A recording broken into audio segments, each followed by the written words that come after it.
Salut à tous, ici GamePro et aujourd'hui nous ne sommes pas sur Blackshot et ni sur Slender mais sur un jeu dénommé Ion. Alors cette vidéo consistera à présenter et à créer un personnage et si on a le temps faire les deux premières quêtes de la partie pour voir les graphismes du jeu et pour vous montrer un peu. Donc voilà. Alors en premier temps il y aura un contrat, vous cliquez sur oui, vous inquiétez pas. Donc voilà. Alors il y a les personnages. Donc nous on va en faire un nouveau. Ouais, et nous on va en faire un nouveau. Alors maintenant vu que Ion est passé en free to play, on ne peut créer que deux personnages. Pour débloquer d'autres personnages, je pense qu'il faut payer sur leur site. Parce que quand on essaie, ça nous emmène sur leur site. Alors commençons. Donc d'abord on peut créer soit un Asmodien ou un Élyséen. Les Asmodiens sont plus du côté obscur, du genre tout ce qui est le mal, les ténèbres. Les Élyséens sont du côté, on va dire, tout ce qui est gentil, lumineux, qui vit dans la lumière. À se manquer, si vous créez un personnage Asmodien ou Élyséen, vous ne pourrez plus créer de l'autre faction. Il faudra que vous supprimez tous vos personnages pour pouvoir recréer l'Asmodien, par exemple si vous avez les Élyséens.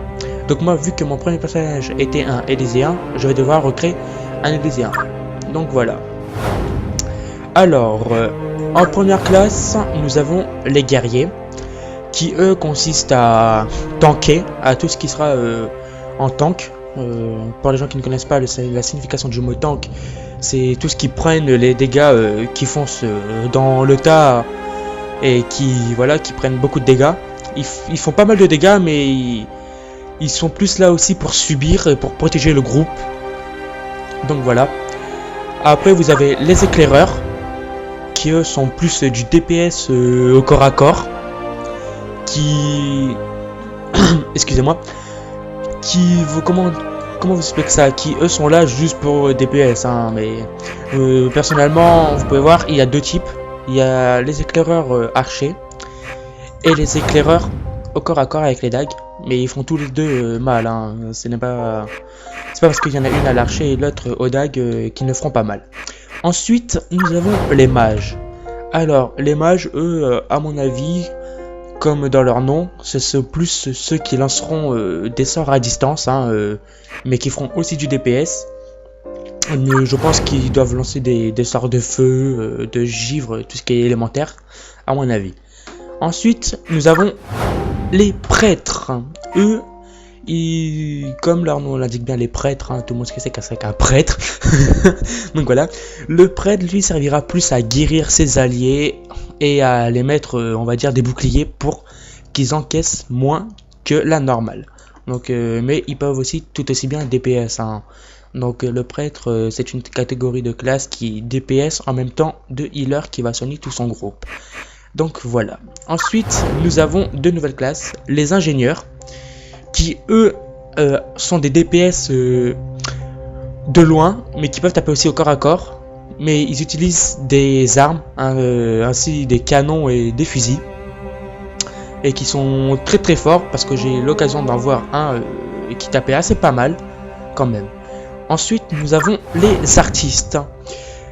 Alors les artistes, eux, ce sont de redoutables personnages, je dirais, qui DPS aussi, mais qui eux utilisent principalement leur PM pour attaquer. Donc voilà, ne sous-estime pas, dans la description c'est écrit de ne pas leur sous-estimer, mais je pense qu'ils ont l'air non plus d'être pas mal. Alors nous allons choisir, bon c'est parti, on va prendre un mage. Donc voilà, nous allons créer un mage. Alors vous voyez, vous pouvez vous zoomer pour voir. Donc l'apparence recommandée. Donc vous pouvez choisir l'apparence que le jeu vous recommande. Donc voilà. Après vous avez les aperçus. Par exemple, voir vos personnages avec le stuff, de quelle façon il sera fait, c'est les classes. Ensuite vous avez le temple de gloire qui là en fait partira, voilà, par exemple le temple de gloire d'un être humain normal à un géant, à un minimum et au tout petit. Ensuite, nous allons prendre, voilà, comme ça. Vous avez les ajustements du visage. Donc là, vous pouvez choisir n'importe quel visage. Ça, c'est pas un problème. Donc nous, pour un mage, on va prendre... oui, cette coupe-là, elle a l'air d'être pas mal quand même. Donc voilà, on va prendre cette coiffe. Ensuite, vous avez les détails du visage. Par exemple, le type, hein, le type, donc voilà, ce sera tout ce qui, voilà, comme vous pouvez voir, tout ce qui est la tête. Donc on va mettre comme ça, voilà. Les contours, c'est tout ce qui sera le menton. Donc on va les mettre, voilà, comme ça. Les formes du front, où là ça va jusqu'au nez, vous regardez ici, vous allez voir. Le nez, comment il sera, vous voyez, le nez il baisse, donc on va mettre un nez comme ça. Les positions des yeux, attendez, je remets bien le personnage. Voilà, les positions des yeux, vous pouvez les faire descendre ou les monter. Donc là on va mettre, voilà, comme ça. Les globels, pour les éloigner ou les rapprocher. Donc on va un peu les rapprocher. La longueur des yeux, on va les mettre, voilà, comme ça. La taille des yeux, voilà. Non, voilà.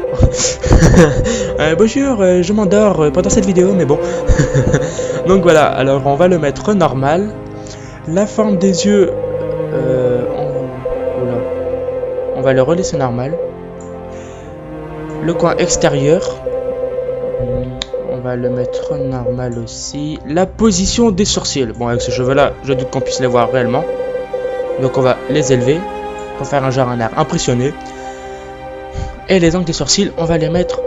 non, on va les diminuer plutôt. Voilà. La forme des sourcils, descendons. Comme ça, pour faire un peu féroce. Vous avez aussi la position du nez, qui vous pouvez remonter ou descendre. Donc moi je pense le mettre normal. Voilà. Ensuite vous avez l'arête du nez. Donc là on va laisser normal. Les narines, vous pouvez faire petit ou gigantesque. Pareil, on va baisser un peu l'intensité. Voilà. Vous avez le bout du nez, vous pouvez faire super long ou super en hauteur. Nous, on va mettre normal. Hein. Comme ça fera un peu plus joli. Les joues. Alors, les joues, vous pouvez les faire super gros, comme mince. Donc, nous, pour un personnage, pour un mage précisément, là, comme ça ira très bien. Vous avez la position de la bouche que vous pouvez descendre ou monter. Comme voilà, bonjour, tu veux me faire un bisou? Donc voilà. Alors on met normal. La taille de la bouche, on va la mettre à peu près ici, comme ça, avec un petit peu. Les épaisseurs des lèvres, on va les mettre, voilà, comme ça, c'est parfait. Les coins de bouche, alors soit on le fait triste, soit on le fait heureux. Donc voilà, on va faire un peu genre heureux du genre ouais, je vais te tuer, c'est marrant. Donc voilà, les formes des lèvres, hein, voilà, on va les mettre normales. La longueur du menton, ça on la laisse comme ça. Les formes de la mâchoire, non, voilà, pile comme ça, c'est parfait. Les formes des oreilles, alors vous pouvez soit les grandir, soit voilà. Donc nous on va faire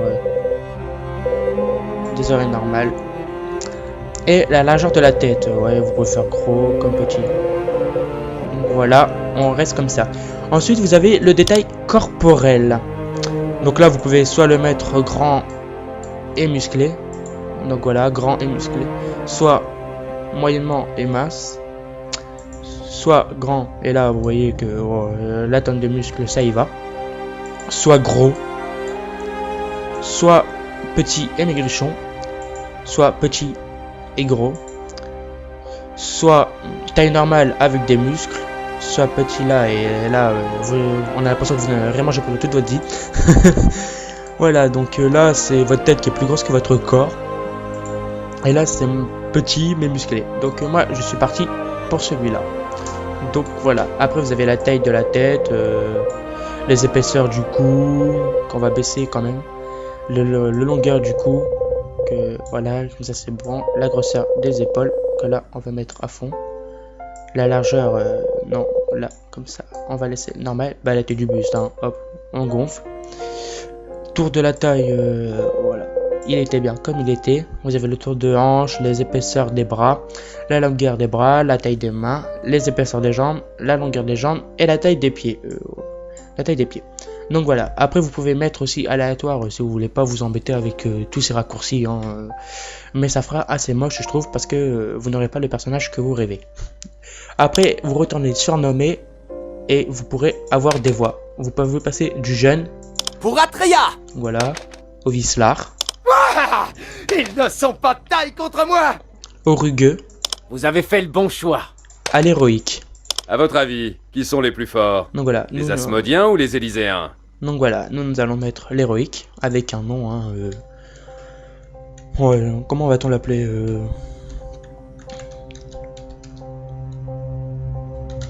Lamia. Hein. C'est vite fait un nom comme ça. On le vérifie pour voir. Voilà, on peut utiliser ce nom. Donc maintenant, on le crée.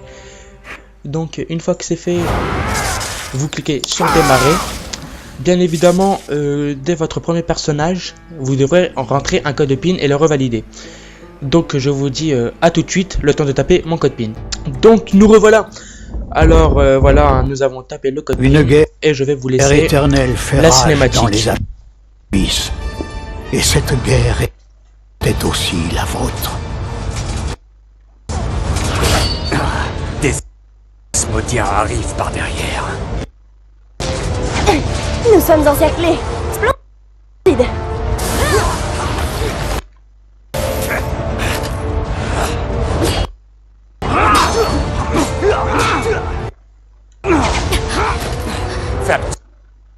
Je vais les surprendre. Combattiez pour Elysia, pour Aion, et pour les seigneurs empiriens contre les Asmodiens.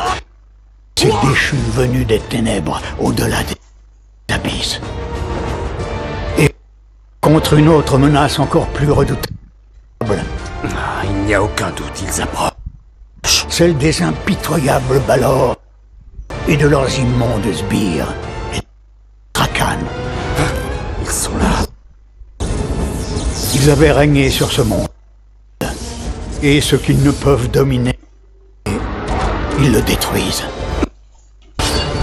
Pour la lumière. À l'origine, Aion avait créé un monde parfait. Et jusqu'au grand cataclysme, tous ces peuples s'étaient battus ensemble contre la tyrannie des Balor.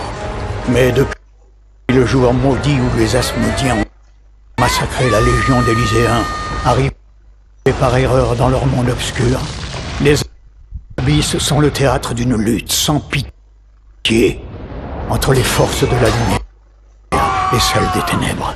Deva, avec moi. Pour Elyséa!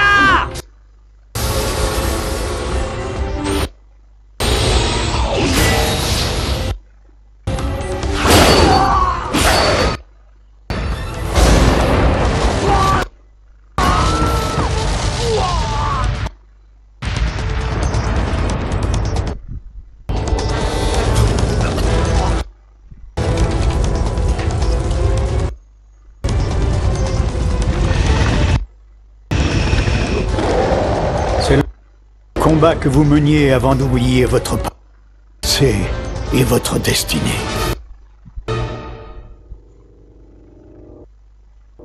Réveillez-vous. Réveillez-vous. Allez. Vous devez vous réveiller.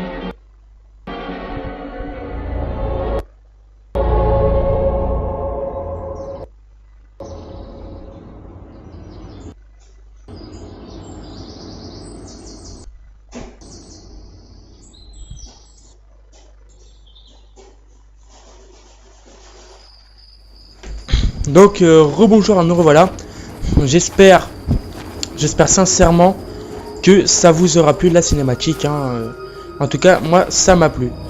Alors pour les quêtes, c'est basique. Hein. C'est un PNJ qui nous les donne et il faut lui parler pour pouvoir prendre la quête. Donc hop, vous clontez. Et comme les free-to-play et tout, voire même World of Warcraft, on ne lit pas, hein.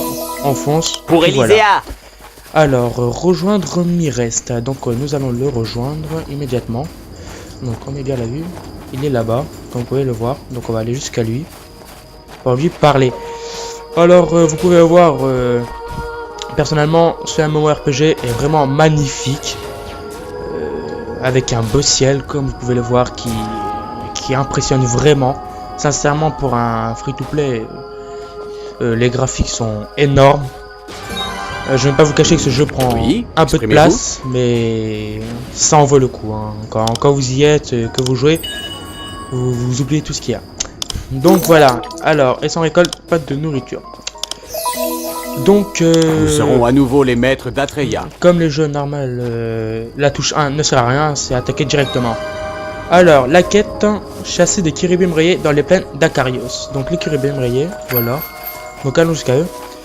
Quand vous faites un double clic dessus, vous pouvez voir qu'il attaque automatiquement. Alors, je ne sais pas ce que c'est. Éclair de feu. Ah. Cible incorrecte. Ah, bon. Donc voilà. Bon, on va tout prendre, hein, mais bon, on va pas se... Oups, je me suis trompé. Donc, c'est le clic gauche de la souris pour se déplacer. Et droit pour tourner l'écran, hein. Donc voilà. Et pour cibler les ennemis. Donc enracinement, je ne sais pas ce que c'est. Ah, ça enracine l'ennemi. Et on a un temps d'incantation par chaque sort. Donc voilà. Il ne manque plus qu'un Kiribim rayé. Ah, et il y en a un là-bas. C'est parfait. Donc voilà. Donc personnellement je trouve que c'est pas mal. En plus ils parlent et tout quand ils envoient les sorts. Donc moi personnellement je trouve ce MMO, enfin ce free to play pardon, assez pas mal. Pour ceux que ça intéresse, je mettrai leur site dans la description pour que vous puissiez télécharger le jeu, pour que ça vous plaît. Donc voilà. Alors rendons la quête. Voilà, vous gagnez de l'XP, en même temps de l'or. L'arbre d'XP est ici. Alors voilà, je suis passé niveau 2 et comme vous aurez pu le voir, il y avait des ailes. Alors, il nous donne... Vous voulez que je récupère des céréales? Nous serons à nouveau les maîtres d'Atreya. Alors, les quêtes seront ici. Sac de céréales Kiribim. D'accord, d'accord. Alors, voici des sacs de céréales, hein, et ils ressemblent à ça. Par chance, j'en ai 3 pile juste à côté. Donc vous cliquez sur tout prendre, vous cliquez sur la touche clic droit de la souris pour cliquer sur l'objet et ensuite sur tout prendre avec le clic gauche de la souris pour pouvoir ramasser. Donc allons rendre la quête, cette si belle quête, hein. Donc le voilà. Ensuite je voulais vous montrer que si exprimez-vous, vous tournez le regard et que vous avancez par exemple ici, vous voyez ça enlève directement la quête, hein. Ce qui donc il ne faut pas bouger pendant que vous prenez la quête ou que vous en rendez. Donc voilà. Alors il veut vous présenter à Polinia. Nous serons à nouveau les maîtres d'Atreya. Donc cliquez sur J pour regarder les quêtes, mais après vous pouvez régler. Il y a aussi le menu principal qui vous dit tout, hein, l'inventaire, le profil P, les quêtes J, etc. Donc quand vous savez pas où se trouve l'endroit, vous cliquez sur la quête et vous faites localiser. Donc elle est là-bas.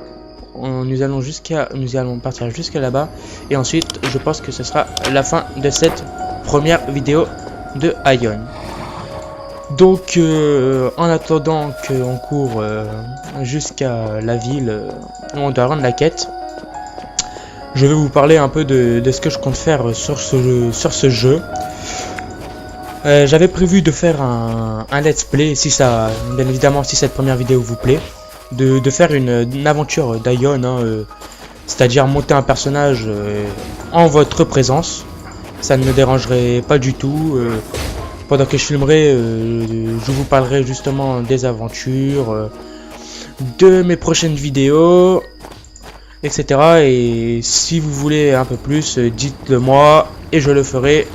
Ça, il n'y a pas de souci, hein. Si vous voulez m'ajouter aussi en contact, je vous le ferai pour venir avec vous. Alors, qu'est-ce que c'est que ça? L'appel de Kalio. D'accord. Bon bah prochainement on fera ces quêtes là dans le deuxième épisode. Aussi en revanche j'ai oublié de vous dire, mais les quêtes que vous devez rendre, le point s'éclaire en tout bleu. Comme vous voyez, contrairement à eux, voilà, contrairement à lui par exemple, ça ne s'éclaire pas en totalement bleu clair, clair vraiment écarlate. Donc après, à la comme d'habitude, Ion qui vous cliquez envoie. et vous rendez la quête. Donc voilà, c'était GamePro. J'espère que cette vidéo vous aura plu. À la prochaine pour une vidéo. Ciao ciao tout le monde.